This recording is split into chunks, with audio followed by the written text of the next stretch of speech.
everybody. Well, welcome to our December LeadHer local teaching video. This month I am here with Janelle Reed, and Janelle is our LeadHer National Events Director. Janelle also leads LeadHer local Springfield, Missouri with me, so we kind of get the opportunity to be a team. Yes. As we lead in several different areas of LeadHer. Right. Which is one of the reasons I wanted to invite you to talk with us this month about teamwork. I'm excited. Yeah, Very excited. This is a topic that I think a lot of times you can look at and go, eh? Right. You know, you hear teamwork, and for me, I grew up playing sports, so I automatically, go to athletics. But you can be a team no matter what area of life you're in. Yeah, absolutely, definitely. Teamwork for me, that whole thing, the sports thing, absolutely resonates with me. I wasn't like a huge sports player, I will admit. I think I got cut from a team once. But you, in your work life, in your home life, it's all compacted to being and working as a team. So it's something everybody deals with. So exactly, which really reinforces one of the big themes of LeadHer overall, which is together we're all better. Yes. And that God did not design us to do life alone. Right. That no matter where you're at in life, that there are people that are there, they're willing to help, and that's your team. Yes. So whether it is, like you said, family, work, church, your community, your LeadHer local chapter, all of those are teams that you belong to. Yeah. So the question becomes, how do you become a good teammate? And so that was really the thing that I was kind of pondering. And it's funny that you talk about your athletic experience, because mine or lack of. Mine wasn't much better. I grew up the daughter of a college basketball coach, so there was kind of this inherent expectation that I would be athletic. Nice. I'm glad I didn't have that. Well, unfortunately, I had the expectation but not the ability. And so I think a lot of times I would get picked for teams simply because they felt sorry for me. And so I became very good at becoming a bench warmer. Or your last name. They may have picked you for your Right, last name. Exactly. Right now. Gotcha. Knowing that I should be athletic and then finding out, sadly, I was not really.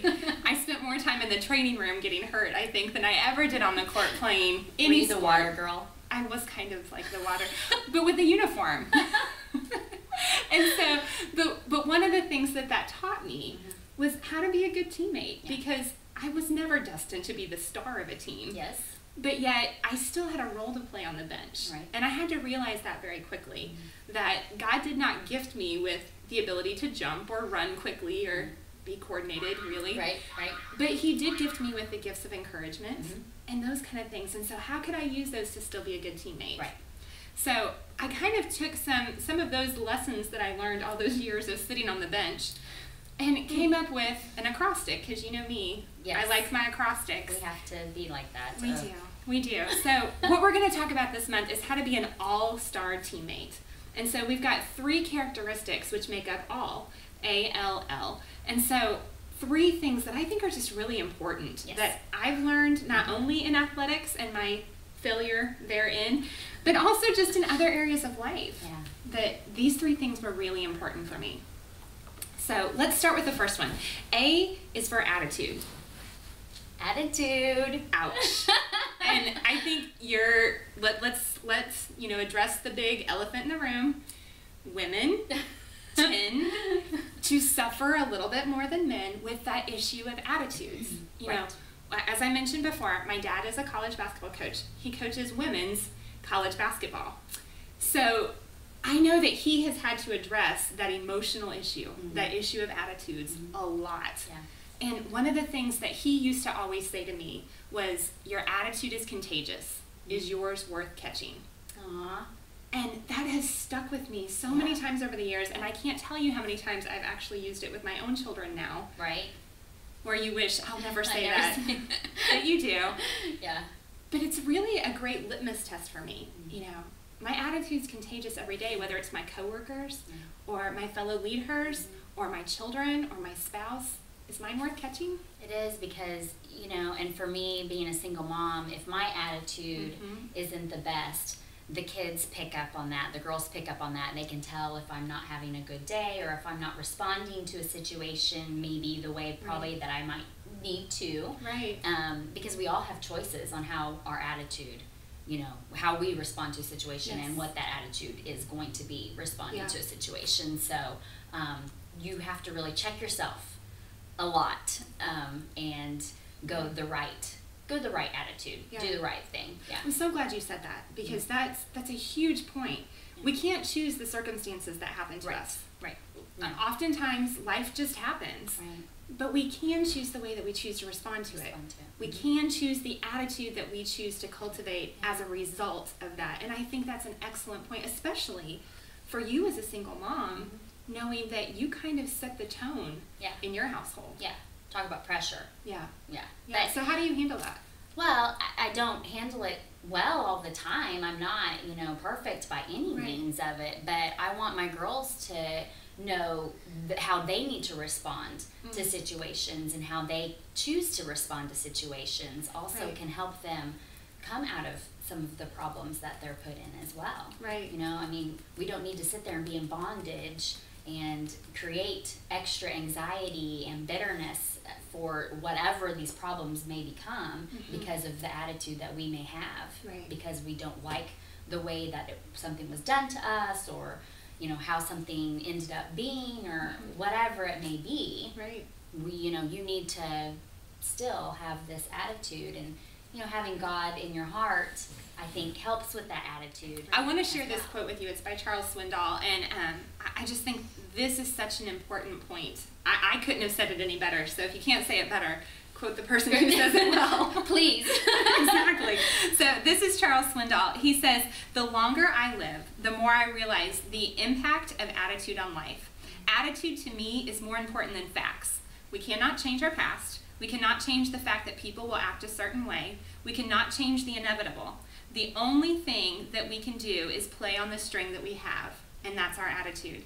I'm convinced that life is 10% what happens to me and 90% how I react to it. And so it is with you. We are in charge of our attitudes." Yep, we are. So whether we want to be or not. Exactly. We are. Exactly. So I think the point for this is to have a good attitude is critical to be a good team member. Yes. So again, whether that's family or your chapter or your business or your church, that you've got to check your attitude consistently. And I think it's got to be something we learn to do as women. Is really important to just consistently ask yourself through the day, okay, God, is the attitude that I have at this moment reflecting your heart? And we've got to learn to be disciplined in our reactions and in our emotions. And I'm sure a lot of you probably have friends that might kind of check it for you, too. Great point. If you're not carrying that great attitude, or if you're constantly down, Miss Debbie Downer, as they call it, or something, hopefully you have good people around you, too, that can kind of maybe come up to you and say, hey, is there something that I can help you with or walk you through or something, because you're showing me, or I'm seeing through you that maybe things aren't going really well right now, and maybe we can address that together too. That's as a great team. Point. Which is another A, which would be accountability. But I love that, and I think as a team member, you've got to be willing to do that for one another. You and I are team members, both not only as the body of Christ, but in the different positions we're in and LeadHer. And I would want you to say, okay, Christie, something's funky today. What's going on? But we've got to be able to do that in love and with the right attitude, too. Exactly. Okay, so the next letter is L for labor, which really kind of builds upon conversations we had earlier this fall about knowing your gifts and knowing your purpose. Because I think it's really important. Romans 12, verse 6 says, according to the grace given to us, we have different gifts. And I don't know about you, but I'm really thankful for that. Yes, absolutely. You are so gifted at, planning our events and being the queen of details and making sure, we've got hotel reservations and dinner things. And I'm so grateful for that, because I don't have to worry about that at all. And you don't have to worry about, the different pieces that I'm carrying. Right, yes. And you are great at bringing the word and being scriptural. I mean, amazing when people hear you speak. It's just great. So, yes, I'm thankful that you have that gift. And, so, you go back to a sports team analogy, and for me, basketball is the easiest one, but you can do it with anything. Not everybody on a baseball team is going to be the pitcher. Or not everybody on the basketball team is made to be the point guard and, and do those kind of things. So we have to recognize that we are gifted differently, But then the important thing for being a good team member is actually using your gift. Yeah. It does us no good if you know you're really good at something, but you're not willing to contribute it to the team. Step out and go and use that gift for Right. God's work, especially. Exactly. Yeah. You know, if you remember the event that we did in Niceville, Florida, and all of our Niceville girls watching this will probably remember me talking about the fact that we were not saved to sit on the sidelines. No, absolutely not. That we were saved to serve. It's so critical that as believers, as LeadHers, we get into the game. And we use our gift in some way. And I actually shared with them in Niceville this quote from Rick Warren. And I read this every day. It says, your call to salvation included your call to service. Yeah. Says they are the same thing. Regardless of your job or your career, you are called to full-time Christian service. A non-serving Christian is a contradiction in terms. Wow. I like that. Is that from Purpose Driven Life? No, it's from a message, that he delivered. Wow. I like that a lot. Yeah. What does that kind of bring up for you? And I mean, just a contradiction in terms is really powerful to me. It is, and it's kind of that, like you were talking about the attitude, you're like, ouch. That kind of does that for me, because it's like, don't be lazy. You know? Great. If you know what you're called to do, don't sit there and be lazy, Right. whatever term that may be. It's not just sitting on the couch and eating bonbons and watching your Right. soaps, but I mean, you know, lazy can be several different terms. Right. Get out there and do the work that God's calling you to do, and Right. using your gift to do that. That's great. I love That's that. what we've got to do. It's not just internalize our purpose, but be willing to act on it. Yeah. And use that gift to show God's love. Whether, again, it's in your family, it's at church, it's in your community, it's in your business, wherever that's at. Yeah, and thank goodness we can do it in all of those areas. Yes. It doesn't have to just be one or certain, or we can do it Right. all over the gamut. Yeah. Knowing your purpose allows you to go, okay, this is what I'm good at. Yeah. So how can I apply this to all these different teams that I'm a part of? Yeah. And that's a really exciting thing. Definitely. Our last L is one that I'm going to admit to you, Okay. I've seriously struggled with. It was a weakness that I identified in myself several years ago, and something that God has just continuously worked on me with. And I'm still working on it. I definitely don't have it perfected by any stretch of the imagination, but that's listening. And I think one of the things he taught me or showed me was my gifting is in talking. Right. My gifting is in communicating often. Yes. But he really showed me that in order to be a good communicator, I need to be willing to listen as much, if not more, than what I actually speak. Yeah, I agree with that. And, you know, one of the verses that just hit me when all of that started was in Proverbs. It's 8:33, and it says, listen to my instruction and be wise. Do not ignore it. Yeah. Because I think that's the biggest thing. We have to listen to our family and our friends and all of that, but are we really listening to him talk to us? And you know, a lot of things, prayer life, you know, is another one. You have a team, and with your prayer life, it's you and God that you're speaking with. Yes.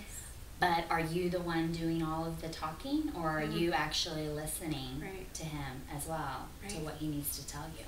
You're exactly right. And if we're talking all the time, then we can't hear that still small voice. Right. So it's very much a skill that we have to develop as women and as LeadHers across the board. Yeah. You've got to take time to listen to God, but you've also got to take time to listen to those people around you. Don't feel like you have to have a solution every time. No.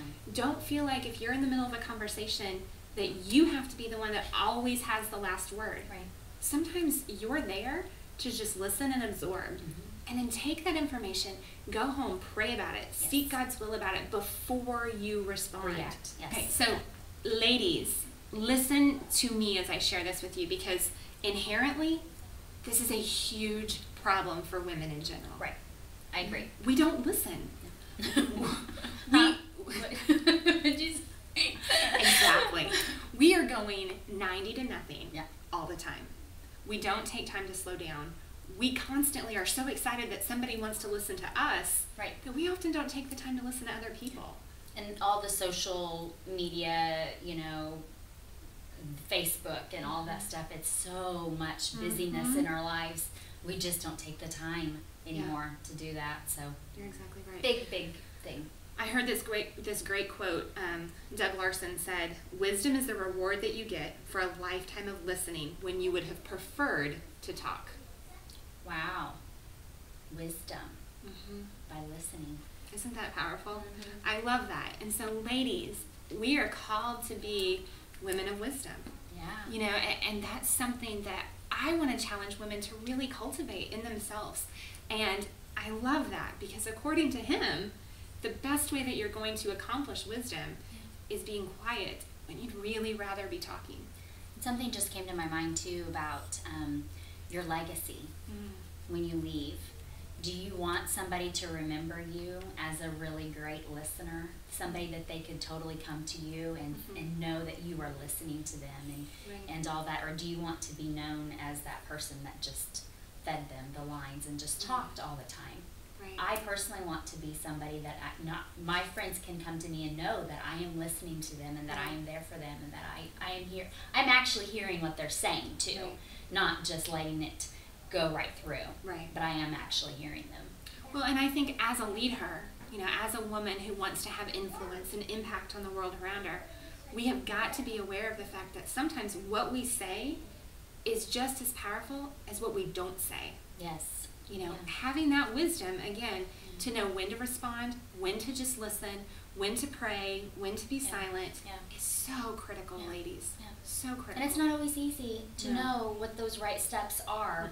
But I think, like you were saying, if you pray about it first after whatever situation it is, I think that can guide you along to help you. Yeah. Well, I want to share with you, you know, I told you this is something that I've struggled with. Yeah. It's something I've really personally been very intentional on working on my listening skills, you know, working on listening more than I speak. Yeah. And so as I've done that over the last few years, God has really kind of shown me a pattern, which is 3 distinct areas that are really important to listen. So I want to share these with you guys, and I want to make sure you write them down on your handout. The first one is the most important, which is God's voice. Yeah. You've got to listen to that and let His voice lead you, guide you, and direct you in every situation. And make sure you're acute to know that's His voice. Yes. Make sure you know that is Him speaking. Right. And the more you listen, yes, the more you recognize that and voice. being in the Word, definitely. Yeah. So God's voice is the number one thing you've got to be listening for.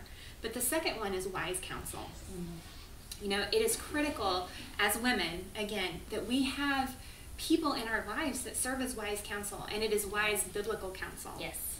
You know, I heard somebody say once, if you think your idea is great, then you need to have at least one mature Christian who you can go to who says, yeah, that is a great idea. That's great too. Yeah, because if you're constantly having to sell your idea to those people who are there to provide you wise counsel, and they're saying, oh, I don't think so.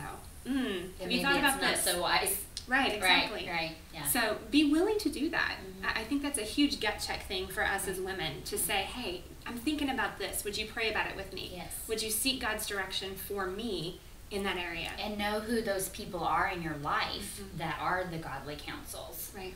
You know, because I'm sure we have, you know, all different kinds of friends and groups of people that we are around, but not all of them are probably going to be those ones that you go to for those situations. So knowing who those people are too. Yeah, you're looking for mature Christians. You're looking for spiritually healthy people. Yeah. People that are actively involved. Constantly being fed. Right, exactly. You know, you're looking for people who have a good attitude. You know, kind of that attitude is contagious piece. You know, if you go, what they say is important, you know, how they look at this is important, they're probably a good candidate for wise counsel. And definitely I think it's also important that you're looking for people that are looking from different perspectives.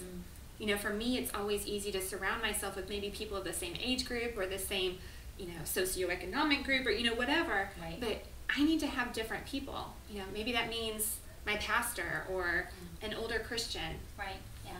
And not always just telling those certain people that you know what they're going to say. Right. Kind of that whole line of hearing, knowing what you want to hear, you know, making sure that's not exactly the same people that you're doing that to too. And you hit on it, which is the third thing, which might be one that surprises you, but I think it's really important that we listen to our critics. Yeah. Because we don't like criticism. Right. None of us want to hear it. You know, we like the, oh, you're doing such a great job. But while that's nice, it doesn't help you grow. You know, it doesn't challenge you in any way. So being willing to listen to those people who say, hey, I'm worried about you here. Yeah. Or, hey, I'm not sure you handled this well here. Or, hey, have you thought about doing this a different way? Yeah. While it's not an easy conversation to listen to, it's probably one of our biggest opportunities for growth. Yeah. And I think that's probably one of the hardest, because a lot of us, me speaking personally, would take things too personal and not just take it as constructive criticism, but you hear that first thing and you're automatically defensive, and so then you kind of shut down and don't get to that point of the level that you need to actually grow to hear from that criticism. So I think that's something for me I would need to work on to get to that point where I can do totally constructive criticism for me to be able to break outside of my box and grow and be more on fire for God's love and whatever I need to do to show that, you know, through that. Right. And I think if we take that and we apply it to these different teams we've been talking about today, you know, it is not always easy. Right. When you're in a fight with your spouse, or your boss says something critical, or someone from church, you know, maybe has an observation, you know, we automatically want to jump to defend ourselves. Right. And so we've got to learn to tame our tongue. Yeah. And we've got to learn to go, I'm not going to respond to this until I've taken this. Yeah, don't do it immediately. Exactly. I'm taking this emotion that I have, I'm going to take it to God. Yes. I'm going to listen to His direction, to His voice. I'm going to let Him help me process it. I might need to seek wise counsel. I might not need to have some other people go, I can kind of see where they're coming from before I turn around and respond to it. Yeah. And that has helped me a lot in the last couple of years. Yeah. That not responding right away and going to God with it first. Even just taking a step aside, or, you know, if it's a text or an email or whatever that you need to respond to, not even maybe that night or whatever, and kind of sitting on it and making sure. Nothing is that urgent that it has to, you know, have that immediate response. And if it is that urgent, you know, you can still utter a quick, okay, God, you've got to give me direction here. You know, I don't want to respond from me, I want to respond from you. Right. So I think when you put all these together, you know, having that really God-like attitude, you know, having that ability to go, this is my gift. Let me share it with you. Let me apply it here. Let me listen before I speak. I think when you can combine those three elements, you are an effective team member, no matter where you're at. Yeah, absolutely. Definitely. And a great team member. Yeah, exactly. So I really hope, ladies, as you listen to this month, as you guys have a chance to visit and talk, that you really do a couple of things tonight. I'm excited for you to talk about how to apply these things to your team, which is to your local chapter. Have that discussion a little bit tonight, which is, you know, which one of these areas do I need to work on better to contribute more to this team? But also identify that just in yourself as a whole. Yeah, your personal life too. Yeah. Right, exactly. I would say mine is still listening. And I know that this month I'm going to really work on asking God to continue to develop that in me, whether it's at home or at work or at church or in the community. Yeah. What about you? I think, the listening probably is going to be, you know, my hardest one too. And applying that, not necessarily that I have a hard time listening. I think I'm a pretty good listener, but then making sure I'm listening to what God's telling me instead of what other people, and filtering that in, making sure it's not the enemy. Right. You know, honing in, being in the Word, making sure that it is God. That's kind of one of those, are you going to His throne? Yes. Or are you picking up the phone? Exactly. Kind of thing. Yeah. You know, am I going to text somebody or call them to say, you'll never believe this. Yeah, so, I struggle with that a lot. So go to the throne instead of the phone. Nice. So I like it. Okay, ladies, so your challenge this month is to pick which one of these three areas you need to work on the most. To circle it on your page if you need to, or star it, or just write it somewhere so that you know, I'm going to focus on attitudes, I'm going to focus on labor, I'm going to focus on applying my gift, or I'm going to focus on listening. And then what I want to challenge you guys to do right now is, once you've identified which of those three it is, break up into those groups. So you should have a group in your chapter tonight of attitudes that struggles with attitudes. Be careful, someone might need to moderate that group. Yeah, exactly.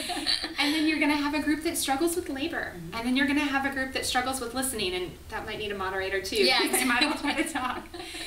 But I want you guys to visit about it and pray with each other about it and talk about it, and then hold each other accountable with it. You know, maybe it's a group of 3 or 4 of you, or, you know, just 2 of you that say, hey, I'm going to call you this month and say, how's it going? Check back with them. Get, you know, exchange phone numbers if you don't already have them, Facebook or whatever, and check back with them in the month and see how they're doing with the progress or what you guys had come up with together, ideas together on how to move forward, you know, together with that. I think that's a great idea. Yeah. So go ahead and break up into those groups now. Have those discussions in your chapter tonight. Share them with us on Facebook. We'd love to hear from you guys. We'd love to hear. Yeah, just messages. You can send us messages at info@leadher.org and just hear your story and how this affects you this month. So thank you so much. Thank you for being the team that you are in your community. You guys have no idea the difference that you are making in each of these communities across the country. It's so exciting to us to see those. And we're excited to be on the team with you guys too. Very much so. Yeah. So we will talk to you guys next month in a whole new year. Yay! I know, crazy. So, all right, guys, have a great month. Bye-bye.